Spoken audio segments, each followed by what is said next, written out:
let's move on. We're going to talk about the Zutons and how they came to be and how they came to be influenced and formed. But first, we're going to jump into our favorite segment, regardless of how blase Alan introduces it. This is actually our favorite segment. It is the Zutons by the numbers. Now, I will tell you, just a bit of warning for the rest of this episode. There is not a lot of information on the Zutons out there. I couldn't find a whole bunch. Yes, and just carrying that Tom drew mysterious the short aspect. straw this week, like just throwing you out into the ocean and be like, go ahead, try to find some stuff. Good luck. Well, and I think this will amuse our UK listeners, of which we have many dedicated fans. When you listen to these guys in interview, we cannot understand what they are talking about. Yeah, not a single fucking word. Sorry.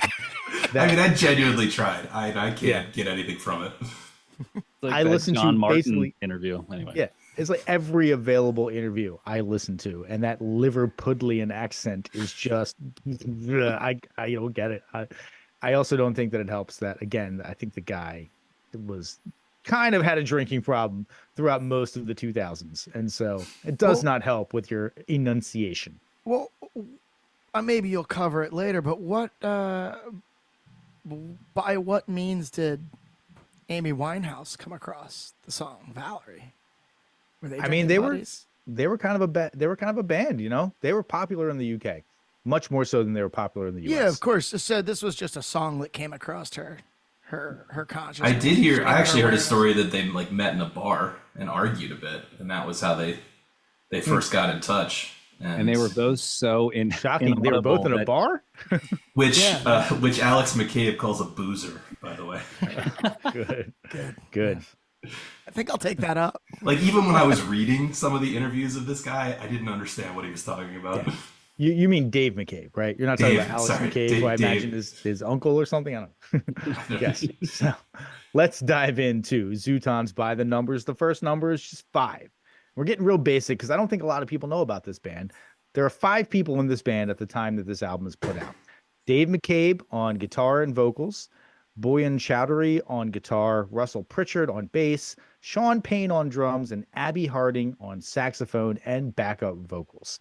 And it took me a while because I kept listening to interviews with Dave McCabe to realize that he calls Abby Harding. And I was like, he's saying AB. What the fuck are you talking about? What is this word AB that keeps coming up? Yeah. I got to cross-reference this. Who is this AB person? All right. So then the next number we're going to throw out is number 6, which is the highest chart position for this album on the UK charts. Wow. So it hit that high, yeah. Yeah. It was kind of a big deal in the UK. In the US, it hit number 34 on the Heat Seekers charts, which I had to look up what the Heat Seekers charts is. And apparently that is albums from new or developing acts as determined by the act's historic chart performance. So if you've ever had an album that has been in the top 100 or in the top 10 for any like subgenre, you can no longer be eligible for the Heat Seeker charts. But they reached 34 on the Heat Seeker charts in the US. So you're saying I've got a chance. I'm saying you got a chance. Yes, you've not spoiled your Heat Seeker. You're like red shirting. Yeah, you're still good. Speaking of that, sorry, maybe you'll get to this, but this did come out the same year as last week's album, The Killers. I know. And in fact, they opened for them on the US tour.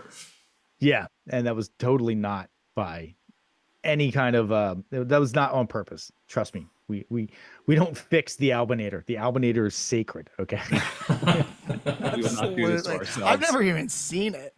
I just hear, like the Grail. Dude, this is some high security top secret tech that we got going on with the Albinator. I've seen those gloves you put on. Dude, you'd be surprised how much skin comes off if you touch that shit with bare hands. All right, the next number we're going to throw out there is 600,000, which is the number of copies that this sold in the UK, meaning it went double platinum in the UK because platinum in the UK is 300,000. And I can guarantee that they sold at least 600,001 albums because I bought this CD as well. I don't know what their US sales are, but I know they had one. That's pretty darn impressive for a band that is not a household name in 2004 when not a lot of people were buying records, right? Yeah. Mm-hmm. Yeah. That was, honestly, it had a lot of buzz going on. And we'll talk a little bit about that a little bit more. The next number we're going to throw out there is 16, which is the number of years between the last Zutons album in 2008 and their most recent one, which I shit you not, is coming out on Friday. Again, we did not plan that, but the Zutons have not put out an album since 2008, and their next album comes out on Friday. When you're listening to this, it'll be about 3 weeks ago, but yeah. It'll be about 3 weeks ago, but yes, it's coming out. I was like, I can't believe that this is actually happening. Yeah. Which also spoiled my research because all of the fucking shit that kept coming up was them talking about their new album. Like, I don't want to hear about that. I want to hear about you in 2003. Well, on the plus side, they're coming to San Francisco in September.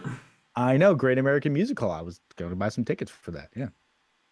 Anyway, the last number that I'm going to throw out is every single one, which is the number of reviews that mention fellow label mates The Coral in their review of Who Killed the Zutons.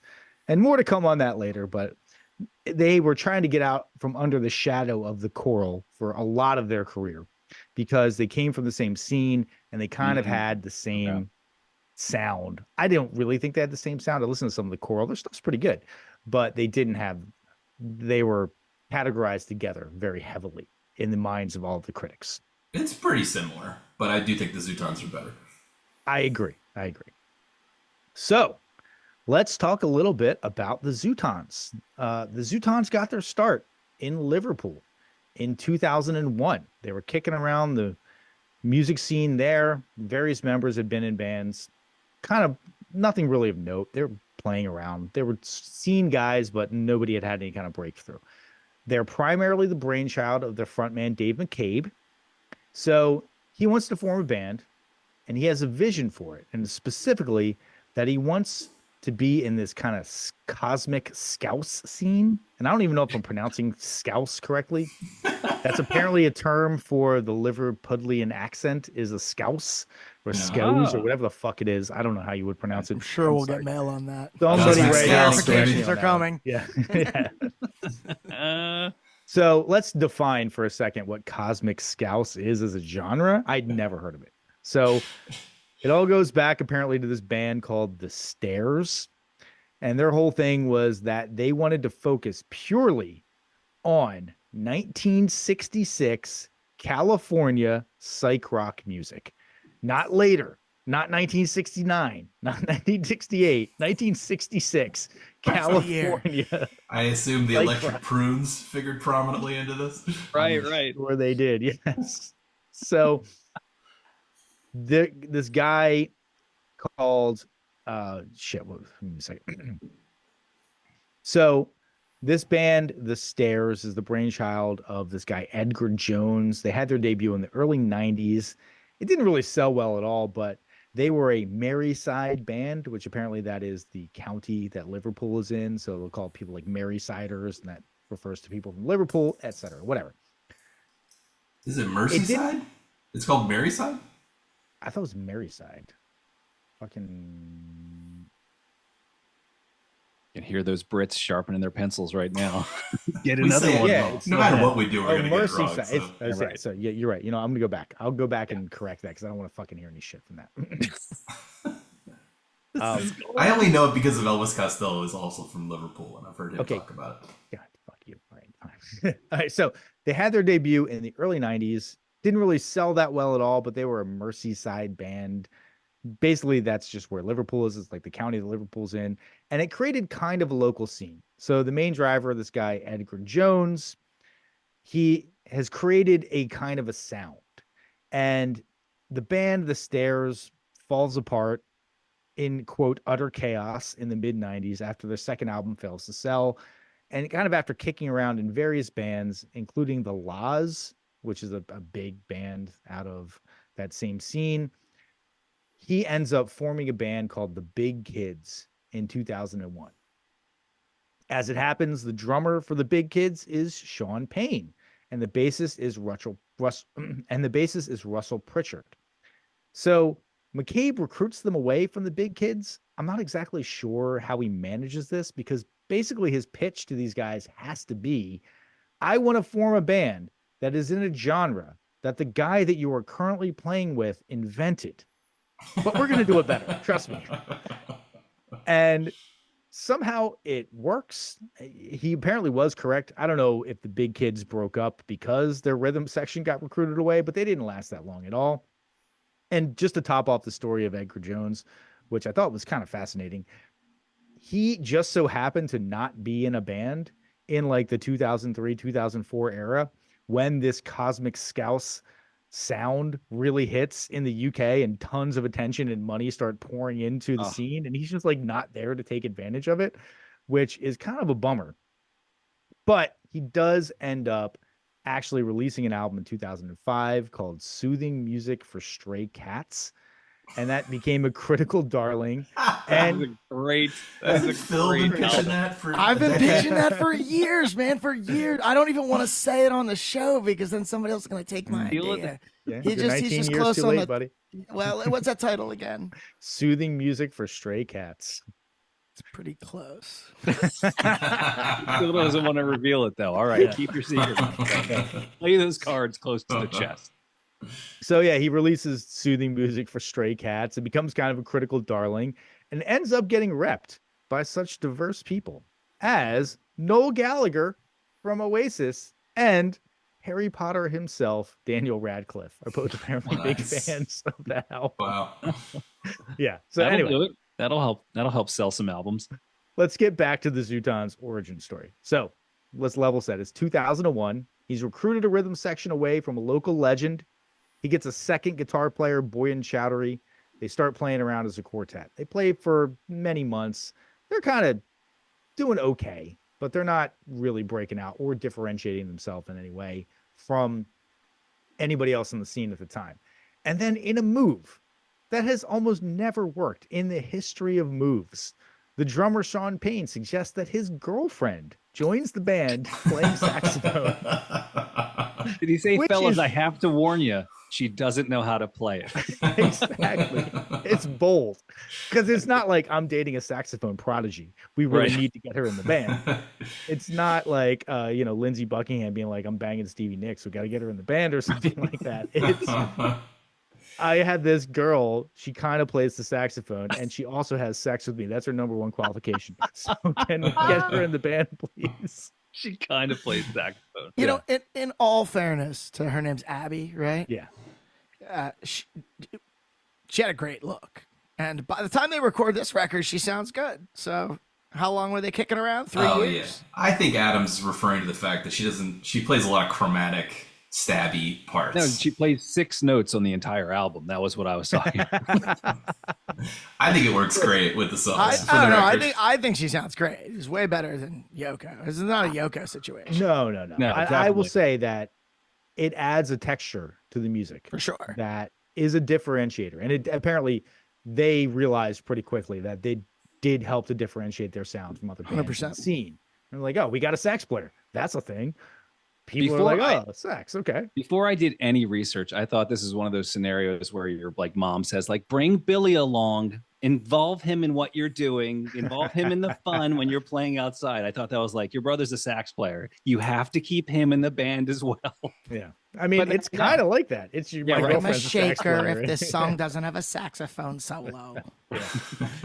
I thought there were lots of great sax parts. I don't know why I joined. I don't know what you're talking about. I like the saxophone too. I don't know why I'm piling on. Listen, I will also agree that there are a lot of very well executed, very well thought out sax parts, but there is no sax virtuosity going on here. Sure. It does not sound like she could rip a solo and you'd be like, oh damn, there we go.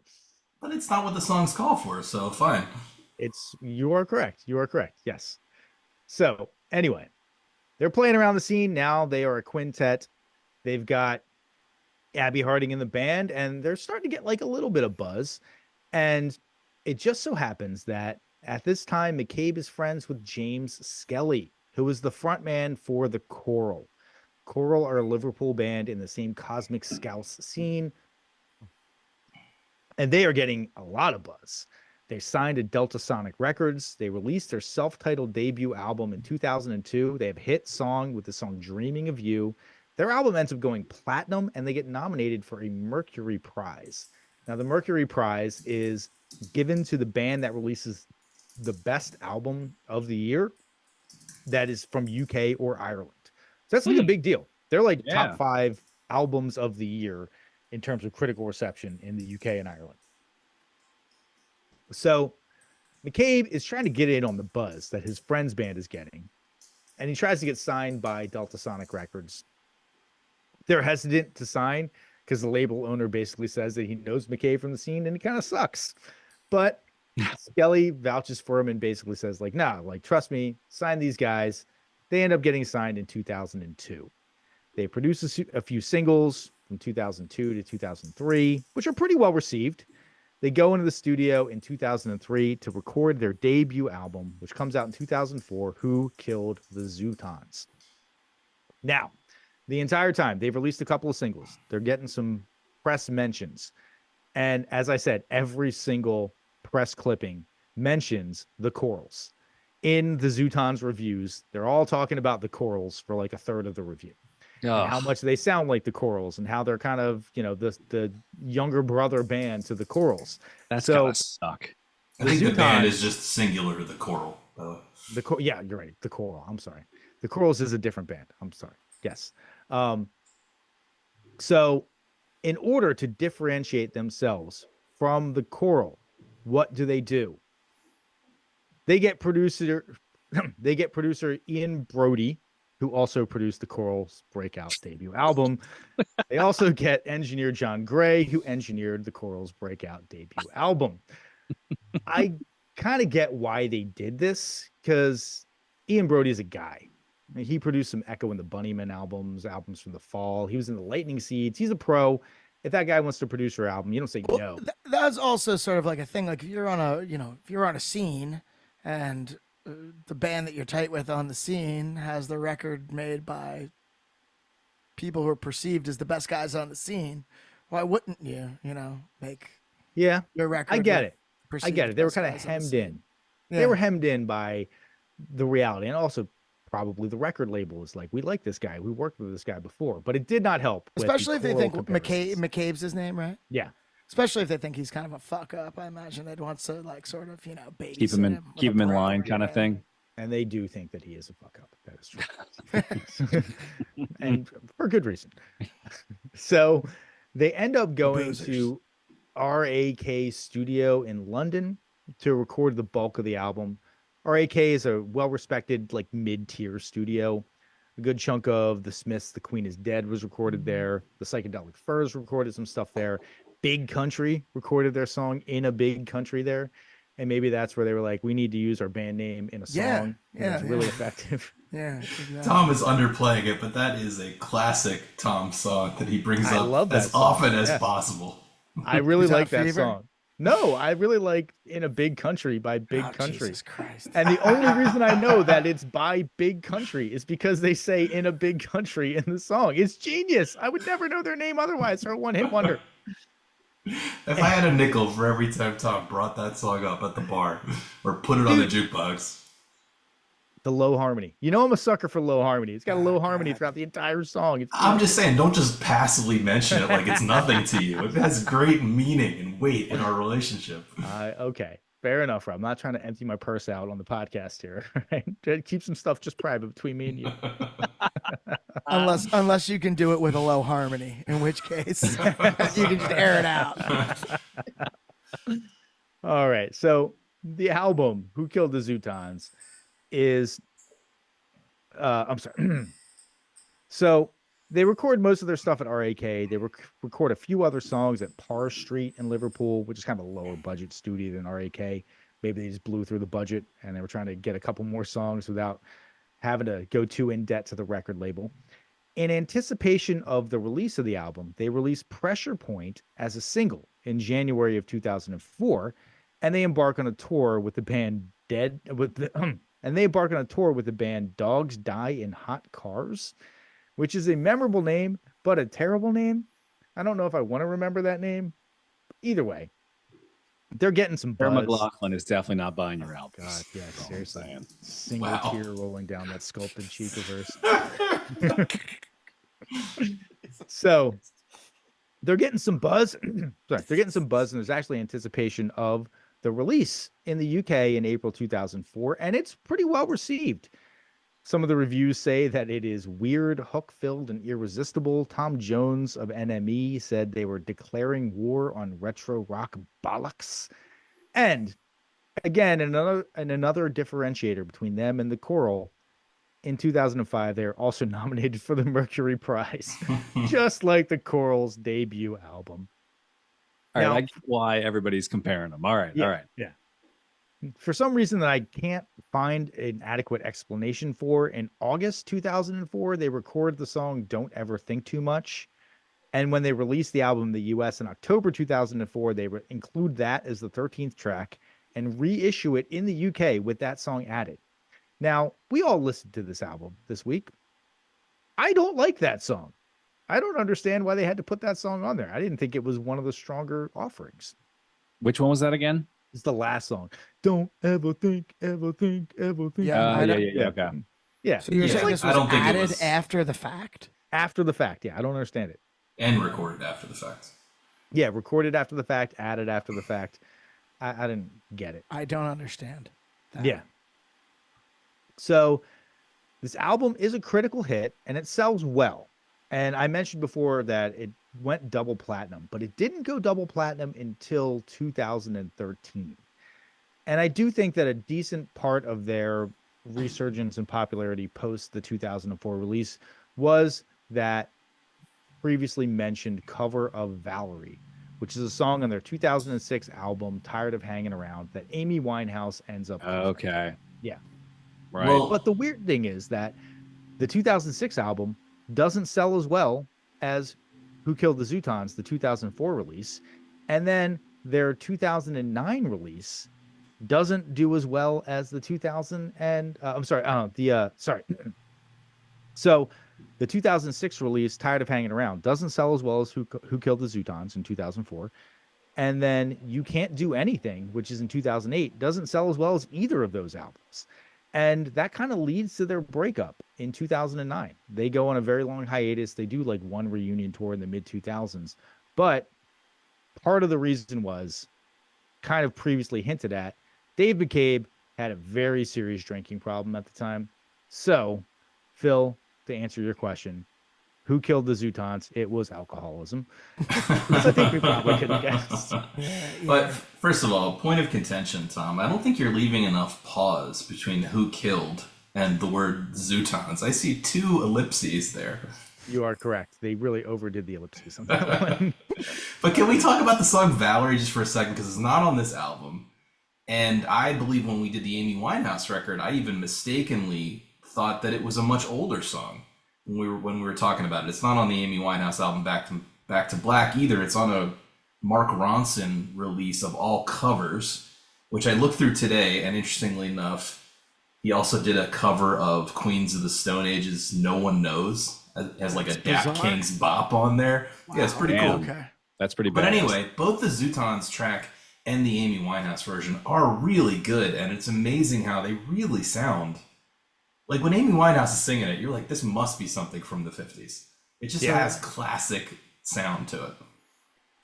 So and it was an intelligent pick. Intelligent pick because they have a retro sound already. You're like, well, if you take a retro sound and take this crooner, silky smooth voice of Amy Winehouse and throw it on there, it's gonna sound like it's a Tony Bennett song or something like that. Right. Yeah, and their version sounds really great too. I think it's not like Amy and Mark Ronson changed the arrangement so much. But yeah, it's just a great tune, and I think they deserve some credit for it. I agree. I would have thought that it would have led to more financial success for them, though, because I would have thought that would have made their album sell a whole lot better. But it didn't. Right? I mean, maybe it was selling very poorly, and then that helped to boost the sales. But that album didn't sell nearly as well as Who Killed the Zutons. And I don't think it's as good. I do think that this is one of those instances of they kind of had their best shot in their first album, and they were trying to recreate it and then also trying to get away from some of the stuff. And it's just nothing really held up after that. I would agree. I will say this, and this is mostly a comment to Adam. I think there's something about the vocal performance on the Zutons version of Valerie that just gives me a Chris Cornell vibe. like Chris Cornell just singing a song, not being like, "Hey, watch me do my thing," just like there's something about it. Sounds great. Just something. You just caught him in the park singing this song, and that's what they captured. Yeah, I can hear that. Yeah.